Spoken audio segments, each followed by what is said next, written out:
All right, so we're diving deep today into the world of Elon Musk. Yeah, And, he's a figure who's had his hands in so many different things, right. from the cars we might be driving to the rockets piercing our atmosphere. Yeah. And we're talking about someone whose estimated net worth was just massive, like $342.9 billion in early 2025. Yeah. And that's built on the success of these groundbreaking companies. Yeah. Tesla, you've got SpaceX, Neuralink, the Boring Company, Yeah. and then there's this AI company that's really been making waves, xAI. Uh-huh. But the thing that's really got us gathered here today is this kind of stunning announcement that came out on March 28th, 2025. Yeah. X, the platform that came out of what used to be Twitter, being sold to xAI. Right. And it was an all-stock deal. Interesting. So just think about that for a second.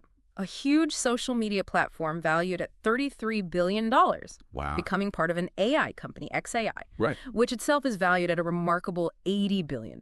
It is really mind-boggling when you think about the scale of it and the speed at which all this is happening. Yeah. We're seeing this collision of social interaction and AI. It's happening so fast. Yeah. It's almost breathtaking. Yeah. I mean, just look at the timeline. Musk acquired Twitter back in October 2022. Right. After all that back and forth and the legal stuff. Plot drama. Yeah. And here we are just over 2 years later. Yeah. And it's being integrated into xAI, Right. which, if you remember, was only founded in March 2023. Right. Very recently. Less than 2 years from being founded to acquiring a significant social media platform. Yeah. That's a really compressed timeline, even in the tech world. Absolutely moves so fast. It does. And it hasn't exactly been a smooth ride for X in that time. No, not at all. So today, what we really want to do is kind of unpack the core of this decision. Yeah. What were the main motivations behind it? How does an all-stock deal like this even work? Right. And, what are the potential implications, the aftershocks, if you will, for the development of AI and what it might mean for the future of social media? Absolutely. And we've got a lot to go through today. Yeah, a lot of ground to cover. So I think a good place to start would be to kind of trace back the separate paths of both X and xAI Right. leading up to this point. Good idea. Where were they? What were they doing? Yeah, because if you take a step back and look at the big picture, both X and xAI, in a way, represent these distinct threads in Musk's overall ambitions. Right. I mean, X was all about reshaping how people talk to each other online, globally, according to his ideas. And xAI is this really ambitious push into what he sees as the next frontier. Yeah. Using AI to figure out the universe, like its fundamental nature. Yeah, the big questions. The big questions, exactly. Yeah. And this merger, to me, it really suggests that he sees these two things as deeply connected. Yeah, that they need each other. Exactly. Yeah. So let's start with X. Okay. Okay, October 27th, 2022, that's when the deal to buy Twitter finally went through. Right. $44 billion? Yep, $44 billion. It was a wild ride just getting to that point. Oh, yeah, all those twists and turns, back and forth, remember? Cool battles, yeah. And, Twitter itself was in an interesting place. Uh-huh. I mean, even with all that going on. They had, by January 2023, something like 436 million daily active users. Right, a huge number of people using it. Huge, but their growth had kind of stalled. Yeah. And they had this big interest payment hanging over them, like $1 billion every year. From previous debt, yeah. Yeah, from debt they already had. Okay, so Musk comes in, Right. spends $44 billion. Makes this huge splash. Yeah. What was his thinking there? Well, you got to remember how he framed it. Uh-huh. It wasn't just about buying a company. He talked about it as acquiring a piece of digital infrastructure Right. that was essential. Mm-hmm. A digital town square. That was his phrase. Right, for open communication. Yeah, for the free flow of information. Right. But then, once he's in charge, things start to change pretty dramatically. Yeah. Yeah, things moved quickly. Yeah. And sometimes, in dramatic ways, right? Complex, yeah. It wasn't always smooth, put it that way. Yeah, and some would say very disruptive. Yeah, for sure. So what were some of those, I guess, more immediate actions that he took? Well, think about this. Within weeks of taking over, Yeah. he slashed the workforce. Like by huge amount, 80%. 80%, wow. Yeah, so by November 2022, Mm-hmm. the team had shrunk from about 7,500 to just around 1,500. So much smaller. Much smaller, yeah. Wow. Can you imagine the disruption inside? It must have been pretty chaotic.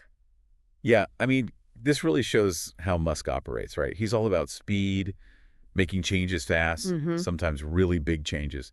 He clearly thought Twitter had too many people, that it was bloated, Yeah. and that it needed a major To shake-up. get it aligned with his vision, yeah. Yeah, but it definitely created some challenges, Oh, yeah. especially when it came to things like content moderation. Which comes back to bite them, right? Yeah, that's something we'll get into. Yeah. But for now, Mm-hmm.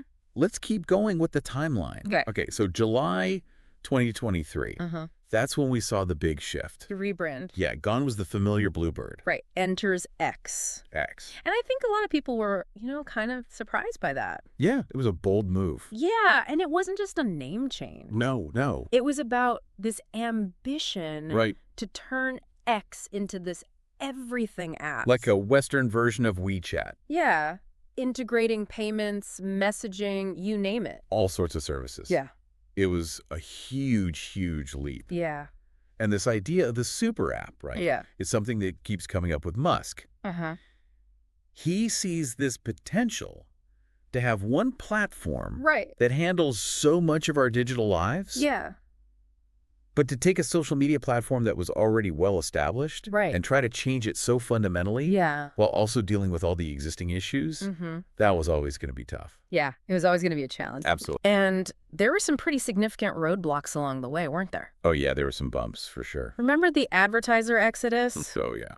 Big names like Disney, Apple, they pulled their ads Yeah. after the changes to content moderation. And then, of course, there was that whole thing with Musk endorsing an anti-Semitic tweet. Yeah, in 2023, That was a big deal. it really impacted their revenue. Yeah. I mean, it plummeted to just $1.9 billion in 2023. Wow. And Fidelity, they even marked down X's valuation to $12 billion by December 2023.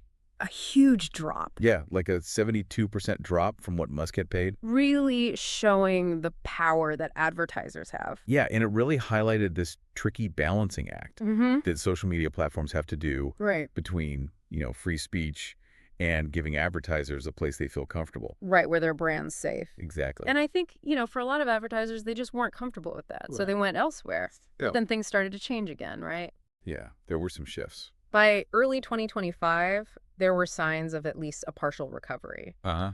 And I think a lot of people attributed that to his alignment with President Trump, who, of course, was elected in November 2024. Yeah. And then his appointment as the head of DOGE. Right, the Department of Government The Efficiency. DOGE, right. Yeah, So there were those political factors at play. yeah, for sure. And even projections suggesting U.S. ad revenue could hit $1.3 billion in 2025. So it seemed like things were turning around a bit. Yeah, but still carrying that $12 billion in debt from the acquisition. Yeah, that was still a huge weight. Yeah. So you had X with this massive user base, and revenue was recovering, Uh-huh. but they were still carrying all that debt, and their brand reputation was, I don't know, kind of unpredictable. Yeah, it was kind of all over the place. It's a mixed bag, right? Yeah, it was a really complex picture. Right. So that's kind of the state of X, right? As we're approaching March 2025. Right. Now, what about xAI? Okay, so xAI, Founded on March 9th, 2023. yeah, in Nevada. This company that comes out of nowhere, relatively, Yeah. and has this incredibly ambitious goal Huh. to understand the true nature of the universe through AI. I mean, that's a pretty grand statement. It's a very big, audacious goal, right? It really is. Yeah. And it totally reflects how Musk thinks about things. Yeah. He's got this grand vision, this almost philosophical approach. Yeah. He's not interested in small, incremental steps. Right. He wants to tackle the biggest questions. Yeah, about existence, about consciousness. Yeah, using AI. Yeah. It's really fascinating. So where did this all come from? What's the origin story of xAI? Well, it's kind of interesting, right? It comes from Musk getting more and more concerned about what was happening with OpenAI Okay. and their shift towards becoming more profit-driven. Right, more commercial. Yeah, he wanted xAI to be different, More open. more dedicated to actually finding truth through AI. Yeah. And, it's important to understand his history with OpenAI. Yeah. He was one of the founders, Right. but then he walked away as it Right. started to get closer to Microsoft and become more commercial. Right. So xAI, in a way, is him trying to go back to that original idea of developing AI for the benefit of humanity Right. without all the potential conflicts that you get when you're focused on making money. Right. So it was a very deliberate move. Okay. And right from the start, Yeah. he assembled this incredibly talented team. Yeah, he pulled together some big names. Yeah, researchers from Google's DeepMind Right. and from OpenAI itself. So he was going after the best of the best. Absolutely, the very best. Yeah. I mean, that showed how serious he was about this. Uh-huh. He wasn't messing around. Right, this wasn't just a side project. No, he wanted to build a top AI lab, one that could compete with anyone, Yeah. and bringing in people from his rivals. Right, like DeepMind and OpenAI. Yeah, that was a statement. It's a big statement, yeah. Okay, so then, in November 2023, Uh-huh. we see the launch of Grok. Right. This was their, I guess you could call it, anti-woke alternative to ChatGPT. Yeah, that positioning definitely got some attention. Oh, yeah. And it was integrated into X pretty quickly, right? Yeah, by December 2023. And, importantly, it was trained on X's public posts. Right, that's a key connection. Yeah. So that was the first time we really saw this potential synergy. Between X and xAI. Yeah, between the two. Yeah. By training Grok on all those conversations happening on X, Musk was giving his AI this unique perspective, this unfiltered view of what people were talking about. Right. And what was happening in the world. Exactly, in real time. Yeah. And the anti-woke branding, while it was controversial... Definitely generated some strong reactions. Oh, yeah, for sure. Yeah. It was a deliberate choice, right? Right, to stand out. Yeah, to be different from the other AI models out there. Right, to have its own identity. Exactly. Okay, then, in June 2024, we hear about Colossus. Yeah, Colossus. This massive supercomputer Massive. located in Memphis, Tennessee. An interesting choice of location. It is, right. Powered by NVIDIA GPUs, and they were actually using natural gas turbines as well. Wow, interesting. Yeah, and then it launches in September 2024. Yeah. And, of course, Musk claims it's the biggest in the world. In terms of GPUs. Right. But that's not something that anyone's been able to independently verify. Right, and there were, some environmental concerns about it because of the power source. Understandably. Yeah. But the sheer scale of Colossus. Yeah. It really shows how committed Musk is to giving xAI the resources they need. Your computing power. Yeah, the raw horsepower to develop and run these cutting-edge AI models and claiming it's the biggest.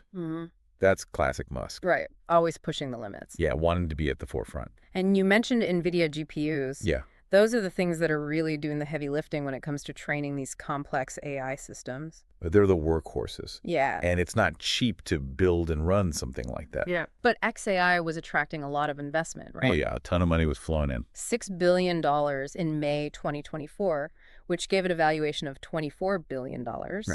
And then another $10 billion in December 2024, which shot its valuation up to $75 billion. Wow.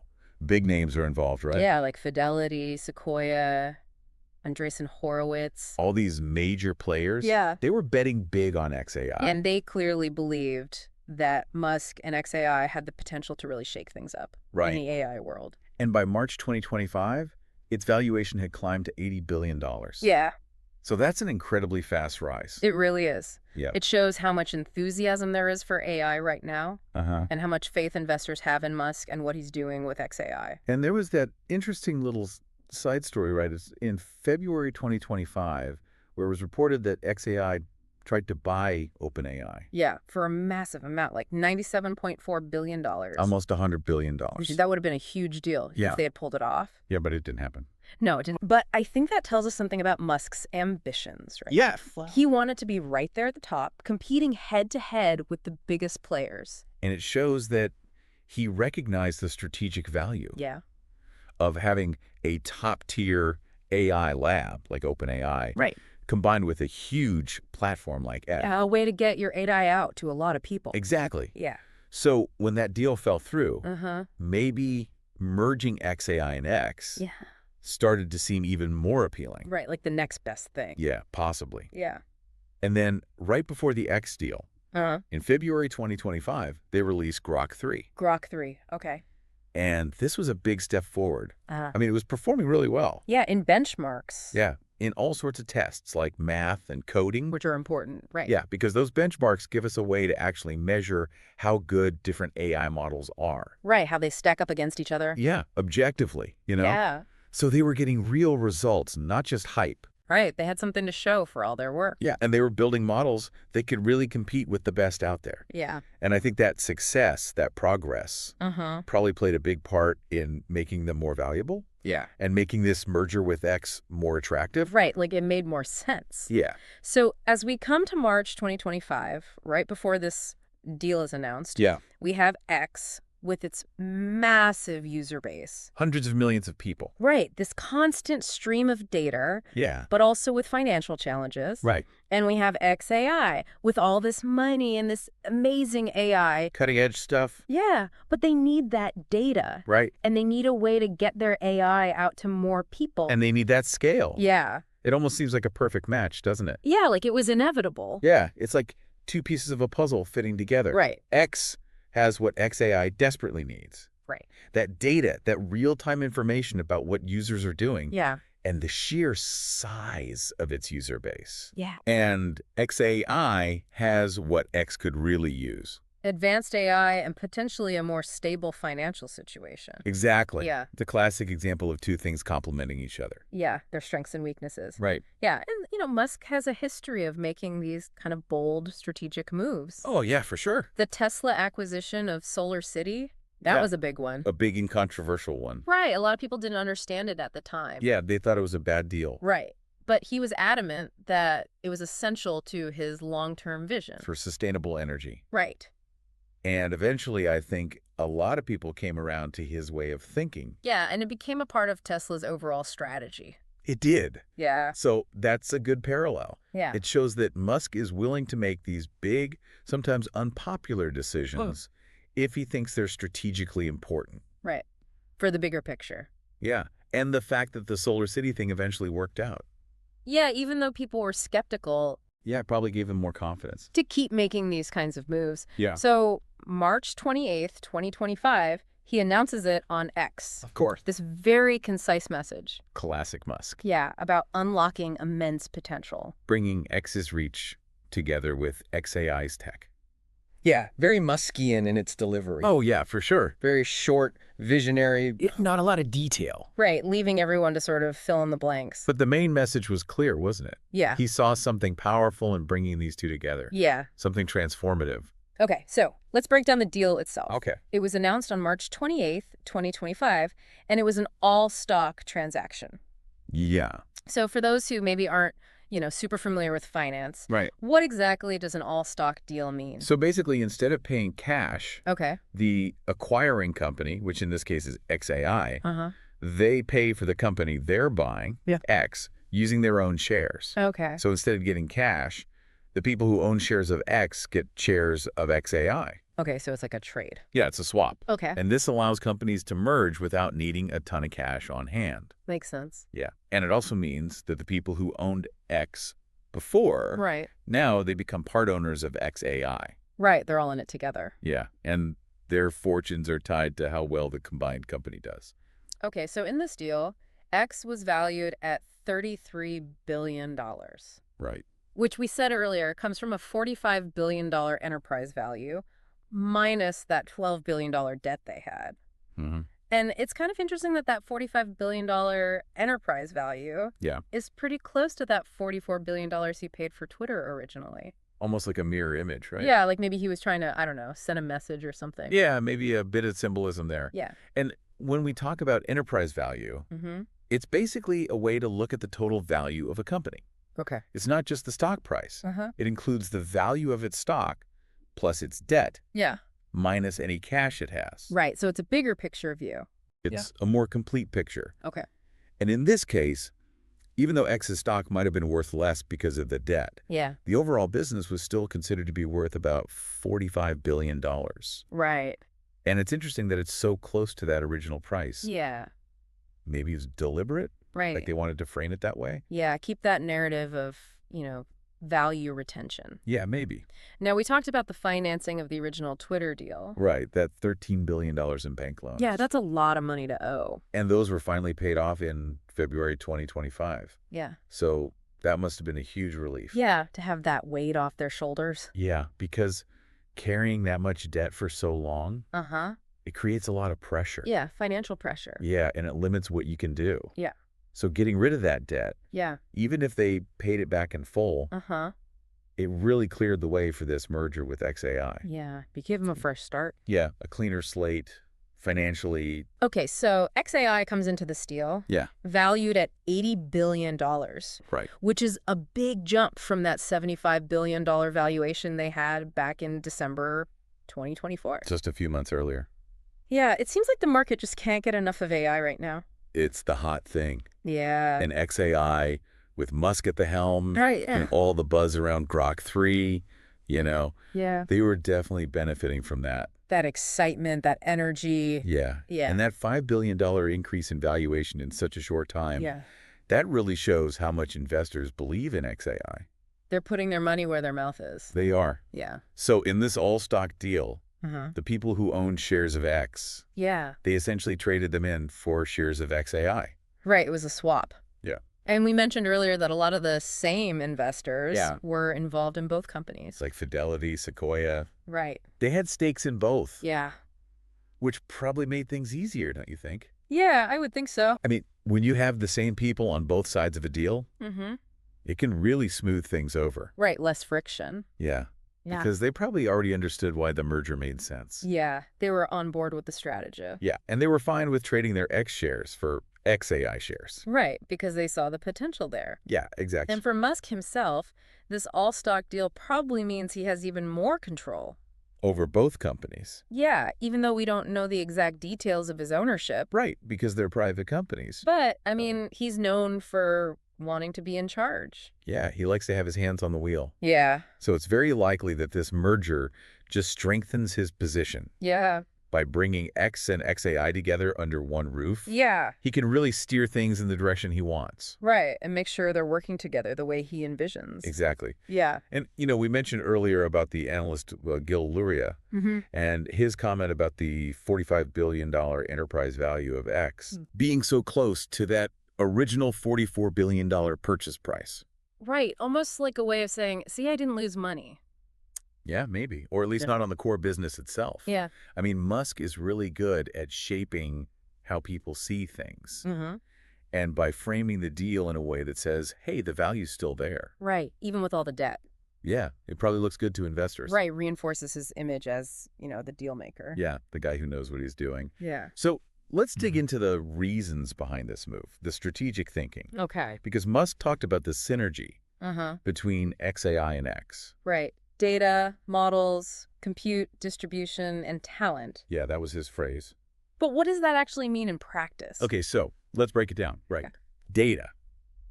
That's the massive amount of information Right. that's constantly being generated by X's users. Right. Hundreds of millions of people Hmm. talking, sharing, posting. Yeah, it's a goldmine of information, really. It is. And for AI, it's an incredibly valuable resource. For training models like Grok. Exactly. Yeah. Then you have models, Mm. which are the AI technologies themselves. The algorithms, the systems. Yeah, the brains of the operation, so to speak. Yeah. Compute refers to the processing power. Colossus. Yeah, Colossus, that huge supercomputer. Yeah, that's the muscle. Yeah, the muscle that lets them run these complex AI models. Right. Then there's distribution, which is all about reach. Mm-hmm. X has this built-in audience. Hundreds of millions. Yeah.